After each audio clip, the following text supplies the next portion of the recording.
পৌরসভা 15টা ওয়ার্ডে বিভিন্ন আনাচে কানাচে বিভিন্ন গ্রামে বিভিন্ন মহল্লায় বিভিন্ন ওয়ার্ডে সব জায়গায় বলতে পারবো কোন জায়গায় কোন রাস্তায় কার বাপের নাম কী সময় আমি গেলে সব কিছু বলতে পারবো। আমি আমার প্রত্যাশা আমি সিরাজগঞ্জ শহরটাকে একটা মডেল শহর হিসাবে রূপান্তরিত করব। দলের কাছে আমার প্রত্যাশা, দলের কাছে আমি চাইছি দল সিদ্ধান্ত নেবে, আমার নেতা সিদ্ধান্ত নেবে, আমার মন্ত্রী মহোদয় সিদ্ধান্ত নেবে, যে সিদ্ধান্ত নেবে আমি আমার প্রত্যাশার কথা বলছি, কিন্তু নেতা আমি দল যেটা সিদ্ধান্ত নেবে সেই সিদ্ধান্তের সাথে আমি একমত। 2001 সালে যখন আমাদের নেতা ইকবাল আজম মাহমুদ টুকু যখন এই বিদ্যুৎ প্রতিমন্ত্রী হয় তখন সিরাজগঞ্জ বলে 1 মিনিটের জন্য বিদ্যুৎ চাই। সেই ধারাবাহিকতায় এবারও আমাদের নেতা ইকবাল আজম মাহমুদ টুকু হয় বিদ্যুৎ মন্ত্রী, জল খনিজ সম্পদ মন্ত্রী। এবারও ইনশাল্লাহ আমাদের নেতা সেইভাবেই সেই ধারাবাহিকতায় বজায় রাখবে ইচ্ছা। ধন্যবাদ জিএম সাহেবকে। আমার নাম মুর্শিদ জাহিদ আলম। আমি এখন বর্তমানে সিরাজগঞ্জ জেলা বিএনপির যুগ্ম সাধারণ সম্পাদক এবং সিরাজগঞ্জ ট্র্যাক ট্যাঙ্গুরি মালিক গ্রুপের সভাপতি। দেখেন যে আমি 1984 সালে সিরাজগঞ্জ এসবি রেলওয়ে কলোনি উপজেলায় সিরাজগঞ্জ স্কুল কমিটির সাধারণ বাংলাদেশ জাতীয়তাবাদী ছাত্র দলের সাধারণ সম্পাদক। তারপরে আমি প্রতিষ্ঠিত ম্যাট্রিক পাস করে আমি সিরাজগঞ্জ গভর্নমেন্ট কলেজে ভর্তি হই। তারপর ধাপে ধাপে সিরাজগঞ্জ সরকারি মহাবিদ্যালয়ের আমি সহসাংগঠনিক সম্পাদক হই। তারপরে আমি সিরাজগঞ্জ গভর্নমেন্ট কলেজে ওমর বাচ্চু পরিষদের আমি সিরাজগঞ্জ গভর্নমেন্ট কলেজের প্রভিপি। ধাপে ধাপে ছাত্র দলের সহসভাপতি হই, জেলা ছাত্র দলের সহসভাপতি হই এবং অনুরূপভাবে আমি সিরাজগঞ্জ জেলা বিএনপি শহর বিএনপি যুগ্ম সাধারণ সম্পাদক হই।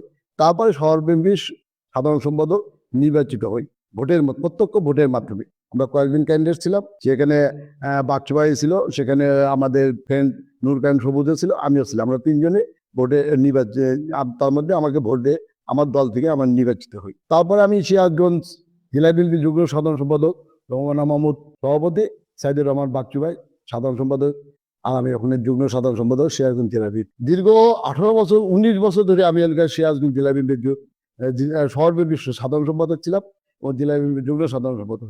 এই পৌরসভা 15টা ওয়ার্ডে বিভিন্ন আনাচে কানাচে বিভিন্ন গ্রামে বিভিন্ন মহল্লায় বিভিন্ন ওয়ার্ডে সব জায়গায় বলতে পারবো কোন জায়গায় কোন রাস্তায় কার বাপের নাম কী সময় আমি গেলে সব কিছু বলতে পারবো। আমি আমার প্রত্যাশা আমি সিরাজগঞ্জ শহরটাকে একটা মডেল শহর হিসাবে রূপান্তরিত করবো। ঠিক ড্রেনেজ সিস্টেমটা, ড্রেন যাতে বৃষ্টি বাদল হলে বাজারের মধ্যে আপনি দেখছেন চৌধুরী বড় বাজার দা এখনো বৃষ্টির নামলেও বড় বাজারে যাওয়ার কোনো উপযোগী নেই। ড্রেনেজ সিস্টেমটা বিশেষ করে ফুটপাতের চাঁদাবাজ এটা বন্ধ করবো এবং মাদক থেকে আমরা দূরে রাখবো। এবং প্রত্যেকটা মহল্লায় আপনি বিগত সময় দেখছেন এলাকায় এলাকায় মারামারি আছে, আমি একটা সুন্দর একটা সমাধান করার চেষ্টা করি ইনশাল্লাহ। আমাদের সিরাজগঞ্জ পৌরসভা 1,32,324টা ভোট আছে, যেহেতু মহিলা ভোটে 68,000 মহিলা ভোট, তারপরে আর সব পুরুষ ভোট।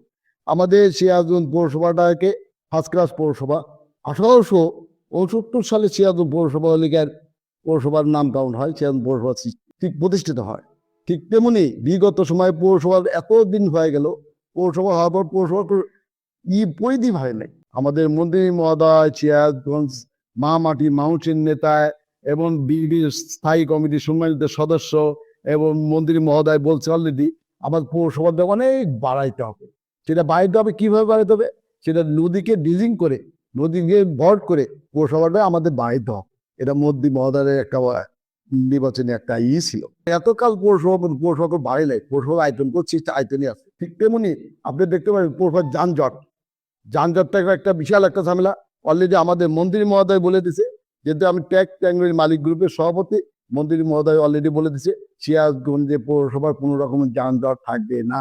বিভিন্ন রোগী যাইতে পারে না, বিভিন্ন রকমের অসুবিধা পড়তে হয়, মানুষের যানজটে খাবে। প্রধান কাজ সিরাজগঞ্জে আপনারা জানেন আমাদের মন্ত্রী মহোদয় ইকবাল হাসান মাহমুদ টুকু স্থায়ী কমিটির সম্মানিত সদস্য।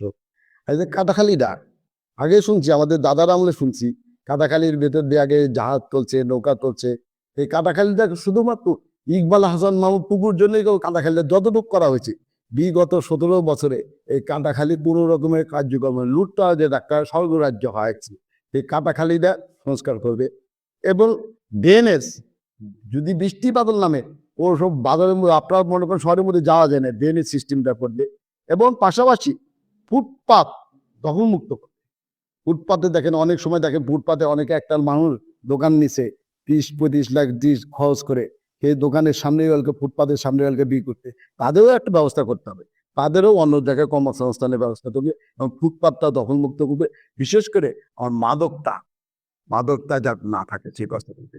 পাড়ায় পাড়ায় মহল্লায় মহল্লায় যে মারামারিটা সেটা যাতে না থাকে সেই ব্যবস্থা করবে। যেই নতুন উঠতি ছেলেপেলেদের তাদেরকে পড়াশোনা করার জন্য মাদকের কারণে করে অনেক কিছু হয়, মাদক থেকে আমরা দূরে রাখবো। এবং পাশাপাশি যারা আমাদের অনেক দুস্থ লোক আছে, অনেক গরিব মানুষ আছে, টাকার জন্য পড়াশোনা করতে ভালো ছাত্র, তাদের জন্য পৌরসভা থেকে একটা মেধাবী মেধাবী একটা ফান্ড করে তাদের জন্য পড়াশোনার যাতে ব্যবস্থা করা যায় সেই ব্যবস্থা আমি ইনশাল্লাহ করবো। দীর্ঘ 17টা বছর অনেক আন্দোলন সংগ্রাম করে আসছি, ঈশ্বর বিরোধী থেকে আন্দোলন করে ধাপে ধাপে ধাপে ধাপে একদিনে এই পজিশনে আসিনি, ধাপে ধাপে ধাপে ধাপে চলে আসছি।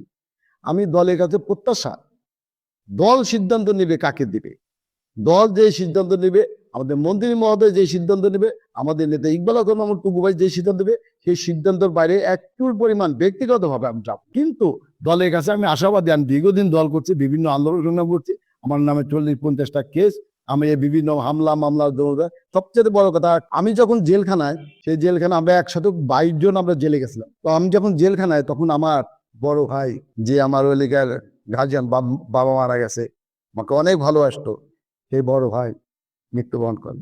আমি জেলখানায় থেকে তার গড়িমসি আমার মারা গেছে, 10টার সময় পরে জামিন দিছে, আমাকে সেইভাবে আসতে দেয় নাই গভর্নমেন্ট, আমাকে বিভিন্ন রকম ভাবে আমাকে হয়রানি করে, আমি মাটিতে এক মুঠ মাটি দিব, মাটিটা বন্ধ আমি দিতে পারিনি। আসছি তখন ওই কতক্ষণ রাখা যায়, আমার মেডিকেলে ভাই একদিন আগে মারা গেছে, কতক্ষণ রাখা যায়, আমি মাটি বন্ধ দিতে পারি, আমার ভাই মাটি বন্ধ দিতে। ঠিক তেমনি এই জেলখানায় কত নির্যাতনের শিকার হয়েছি, জেলের মধ্যে জেল, তার নাম সেন, আমাকে সহ আরো কয়েকজনে, এই আমরা কয়েকজন, আমরা জেলের মধ্যে জেল, তার নাম সেল, সে সেলের মধ্যে থাকছি, যে সেলের মধ্যে আমাকে রেখে দেওয়া হয়েছে, সেই সেলের মধ্যে যাতে আলো যাতে না দেখতে পারে তার জন্য সেলের যেটা একটা আপনার কসরু গিট, সেই গেটের ওখানে আমাদের কম্বল দিয়ে ঢেকে রাখা হচ্ছে, এইরকম ভাবে আমাদেরকে নির্যাতন করা হচ্ছে। বাথরুমে পাদানি ছিলেন, পাদানে পাপচের উপর আমাদেরকে রেখে দেওয়া হয়েছে। এই জেলার বিগত গভর্নমেন্টের আমাদের জেলার অত্যাচারে শেষ সীমানা নেই, সবাই কম বেশি নির্যাতন হয়েছে। অনির্বাণ থেকে আরম্ভ করে আমাদের নেতা ইকবাল হাসান মাহমুদ টুকু ভাই তার সপরিবারে জেল খাটছে। কি তারই ছিল দোষ, ছিল দোষ একটাই, সে বিএনপি কথা বলতো, দোষ একটাই কৃষক শ্রমিক মেহনতি মানুষের কথা বলতো, দোষ একটাই সিরাজগঞ্জের মানুষের হাসি ফোটানোর কথা বলতো, সিরাজগঞ্জের মানুষের দুঃখ সে মাথায় নিত, সিরাজগঞ্জ মানুষের যে কিভাবে হাসি ফুটবে, সিরাজগঞ্জ মানুষ কিভাবে ভালো থাকবে, সেই জন্য তার এলাকার কথা একটাই, তাছাড়া আর কিছু না। সিরাজগঞ্জ শহরটাকে, সিরাজগঞ্জ ডিস্ট্রিক্টটাকে, সিরাজগঞ্জ তার উপজেলা, তার থেকে আসনটাকে সে একটা মডেল আসন হিসেবে সে একটা দেখবেন কি সুন্দর, কত উন্নয়নমূলক কত কাজ করছে আমাদের নেতা। যেতে আপনি 2001 সালে যখন আমাদের নেতা ইকবাল হাসান মাহমুদ টুকু যখন এই বিদ্যুৎ প্রতিমন্ত্রী হয়, তখন সিরাজগঞ্জ বলে 1 মিনিটের জন্য বিদ্যুৎ চাই, সেই ধারাবাহিকতায় এবারও আমাদের নেতা ইকবাল হাসান মাহমুদ টুকু ভাই বিদ্যুৎ মন্ত্রী, জল খনিজ সম্পদ মন্ত্রী, এবার ইনশাল্লাহ আমাদের নেতা সেইভাবেই সেই ধারাবাহিকতায় বজায় রাখি ইনশাল্লাহ। দলের কাছে আমার প্রত্যাশা, দলের কাছে আমি চাইছি দল সিদ্ধান্ত নেবে, আমার নেতা সিদ্ধান্ত নেবে, আমার মন্ত্রী মহোদয় সিদ্ধান্ত নেবে, যে সিদ্ধান্ত নেবে আমি আমার প্রত্যাশার কথা বলছি, কিন্তু নেতা আমি দল যেটা সিদ্ধান্ত নেবে সেই সিদ্ধান্তের সাথে আমি একমত।